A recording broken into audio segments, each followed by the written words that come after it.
This is the entire vengeful story of Blade, a tale born in blood, shaped by loss and driven by a rage that never dies. Before Marvel had gods, billionaires, or talking raccoons, it had him. A half-human, half-vampire juggernaut with a samurai sword and zero patience for the undead. He doesn't wear a cape, he doesn't crack jokes. He shows up, slices throats, and walks away like it's just another Tuesday. This is the man who made vampires terrified to go bump in the night. And if you think you know Blade just from the movies, buckle up, because the comics, wild, the lore, deep, the body count, ridiculous. This isn't just a story about a vampire hunter. It's about vengeance, it's about sacrifice, and it's about how far one man will go to destroy the darkness, even if it's already inside him. Blade wasn't born, he was forged, in blood, fear, and pure vengeance. His story kicks off in 1929 London, right in the middle of a nightmare. Blade's mother, pregnant and in labor, ends up being treated by a doctor who, plot twist, is actually a vampire named Deacon Frost. Mid-delivery, Frost bites her, killing her, but not before the baby is born. And that baby? Eric Brooks, soon to be known by a much sharper name, Blade. Now here's where things get crazy. That bite during childbirth, it didn't turn Eric into a full vampire, but it gave him something even scarier.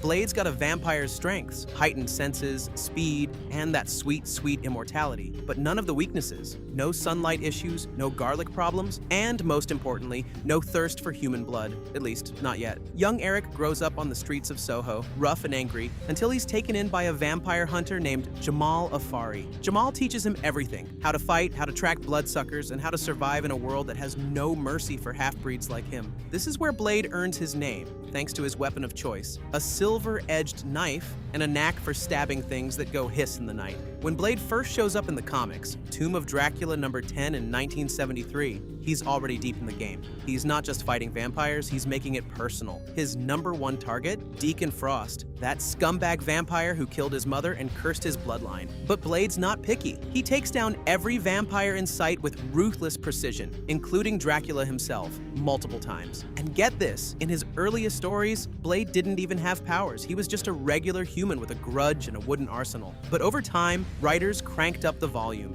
giving him full-on supernatural upgrades. From the cobblestone alleys of Europe to seedy backstreets lit by neon and blood, Blade's early days were all about one thing: revenge. No team-ups, no mercy, just a one-man crusade with a body count to match. And trust me, this was just the beginning. After carving out his name in Tomb of Dracula, Blade didn't fade into the shadows. He thrived in them. Throughout the 1970s, he bounced across Marvel's black and white horror magazines like Vampire Tales and Marvel Preview. And this is where the myth really started to expand. These stories fleshed out Blade's backstory, quite literally. We saw more of his training under Jamal Afari, not just as a fighter, but as a tactician. Blade learned to think like a vampire, to hunt smarter, not harder. This is where his arsenal grew too, switching from just wooden knives to silver-edged weapons, garlic sprays, and even sunlight simulators. But it wasn't all action. These stories dipped into the tragedy behind the Blade.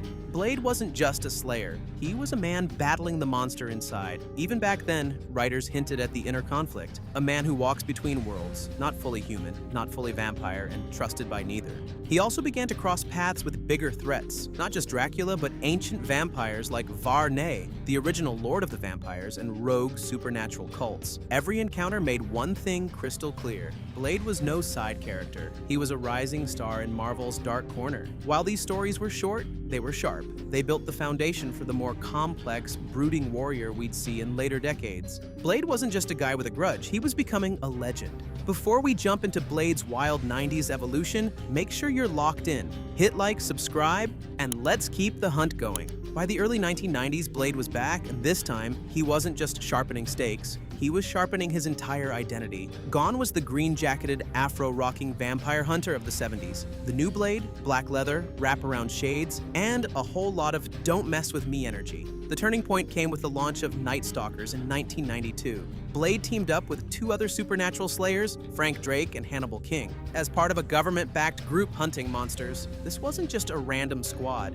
These guys were the vampire hunting Avengers, gritty, brutal, and willing to do whatever it took. Blade's mission also expanded during the Midnight Suns crossover, an epic event that united Marvel's darkest heroes. Alongside Ghost Rider, Morbius, Doctor Strange, and others, Blade went head-to-head with Lilith, the mother of demons, and her twisted brood. It was monsters versus monsters, and Blade was thriving in that chaos. This era also marked the beginning of Blade's true supernatural transformation. In an unexpected twist, Blade got bitten by Morbius, the living vampire with science-based vampirism. But instead of turning into a monster, Blade leveled up. He gained full vampiric abilities, strength, speed, regeneration, and for the first time, he started to feel the thirst. This changed everything. Now Blade wasn't just hunting vampires, he was fighting the darkness inside himself. Every mission, every kill, was a test of his willpower. He became even more dangerous, both to his enemies and to himself, and fans loved it. This new Blade was intense, morally gray, and unapologetically violent. He was done playing by the rules. Whether it was demon gods, vampire lords, or even fellow heroes questioning his methods, Blade had one answer: get out of my way or join the monsters on the floor. By the mid-90s, Blade had officially stepped out of the shadows. He wasn't just a cult hero anymore, he was the face of Marvel's horror revolution. In 1994, Blade finally headlined his own solo series, Blade: The Vampire Hunter. And this wasn't the calm before the storm type debut. Nope. This was 10 straight issues of nightmarish showdowns, blood-soaked vengeance, and the darkest corners of the Marvel Universe cracking wide open. It kicks off with Blade relocating to Manhattan's Greenwich Village, hoping to stay under the radar. But peace? Not in his vocabulary. He's barely unpacked when he discovers a vampire clan pushing a new drug on the streets, one that turns users into undead slaves. Blade goes full urban warzone mode, tracking, interrogating, and staking anything that twitches in daylight. Enter Bible John, a psychic ally with mystical tattoos that literally burn the undead. Think walking holy water with a street preacher's attitude. The two form a bond as Blade starts to realize he's not just fighting monsters, he's walking the edge of becoming one himself. Across the series, Blade crosses paths with Dracula, yes, again, fights vampires with names like Night Terror and Mr. Angel, and even confronts Deacon Frost in a personal grudge match that nearly breaks him. When Bible John is nearly killed, Blade unleashes pure fury, burning through Frost's followers like dry timber. But the cost is steep.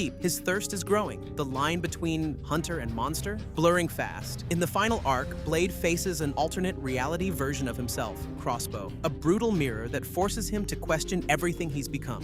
In the final issue, he stares down Dracula one last time, the bloodlust in his eyes almost as strong as the rage in his heart. By the end, Blade is alone, bleeding, and still standing, but haunted by how close he came to becoming what he hates. The message is clear. The deeper Blade goes into the dark, the harder it gets to climb back out. By the late 90s, Blade wasn't just sharpening stakes, he was sharpening his legacy. Marvel used this era to transform him from cult icon to full-blown myth. It started with Blade, Crescent City Blues, 1998, a brutal one-shot set during Mardi Gras in New Orleans. But this wasn't a party, it was a hunt. Blade found himself neck-deep in voodoo magic, soul-draining rituals, and a vampire cult preying on the city's chaos. The message was clear. Blade's war had gone global, and it wasn't just vampires anymore. Then came the Blade Max series in 2002.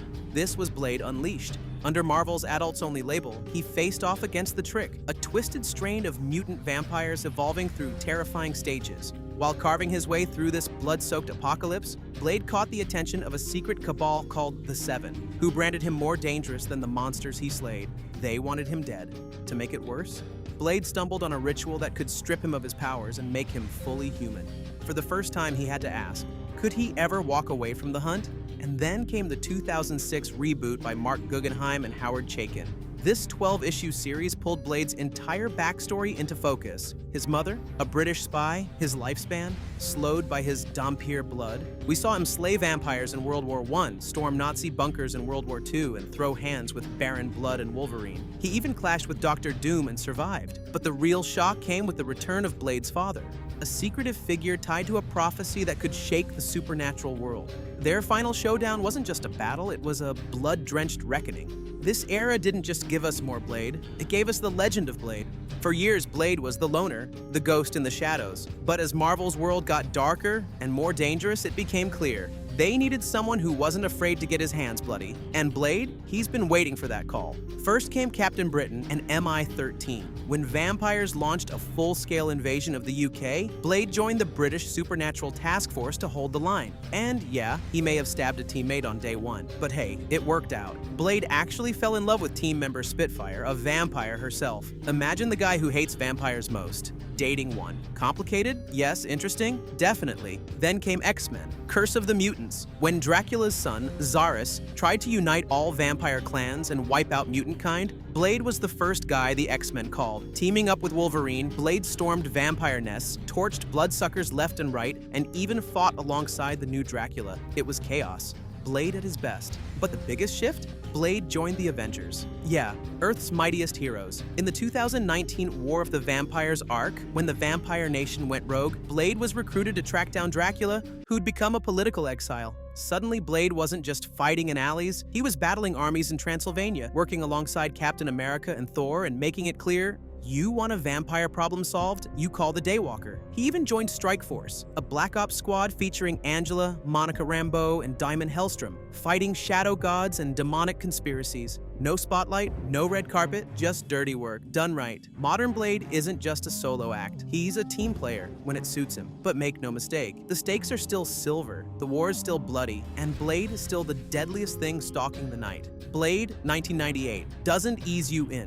It throws you into a vampire rave where blood rains from the ceiling and the DJ drops bass as people get slaughtered. In walks Blade, silent, armed, unstoppable. He turns that party into a massacre and walks out without a scratch. That's how you launch a franchise. The plot heats up when Blade discovers Deacon Frost, a younger vampire aiming to overthrow the Pure Blood Elders and unlock an ancient prophecy, summoning La Magra, the blood god. Frost kidnaps a hematologist named Karen Jensen, who helps Blade develop a powerful serum that makes vampire blood explode on contact. While Blade fights off wave after wave of vamps, including Frost's psychotic inner circle, he gets captured and drained in the ritual, but Karen revives him. He rearms, and in the final showdown, Blade injects Frost with serum shots that turn him into red mist. Game over. In Blade 2, 2002, the war escalates. Blade heads to Prague and reluctantly teams up with the Blood Pack, a vampire hit squad trained to kill him. Their mission? Stop the Reapers, a new mutated vampire species that feeds on humans and vampires alike.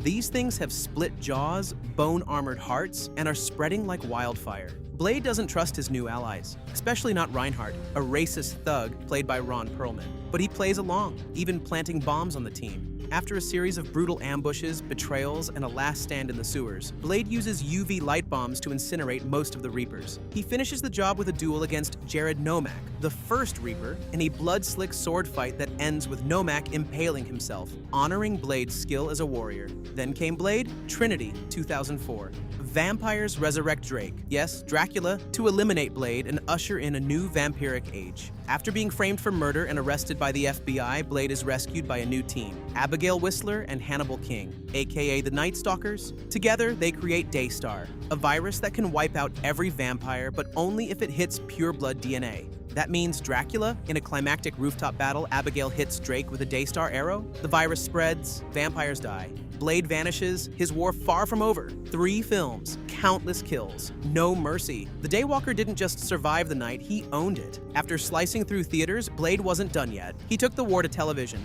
and Japan. First up, the series in 2006. Blade's still on the hunt, but this time he's targeting the House of Chthon, a vampire empire running black market experiments on humans. Their big plan? Project Aurora, a vaccine to make vampires immune to all their weaknesses. Sunlight, silver, garlic. If it works, the world's done. Enter Krista Starr, a military vet whose brother was killed by the Chthon clan. She goes undercover, gets turned into a vampire hybrid, and infiltrates the heart of the enemy. Blade doesn't like it, but he knows a weapon when he sees one. Together, they battle vampire lords, bio-enhanced enforcers, and blood farms hidden across Detroit. And just as Blade starts closing in, the series ends. 1 season, 1 unfinished war. Still, it gave fans a darker, more tactical look at Blade's world. Then, in 2011, anime time. Blade throws him into Japan with vampire ninjas, ancient empires, and a personal vendetta. Deacon Frost is back, running a new group called Existence. He's trying to use Blade's blood to make the ultimate vampire strain. Blade teams up with Makoto, a young hunter out for revenge, and slices his way through temples, forests, and Tokyo rooftops.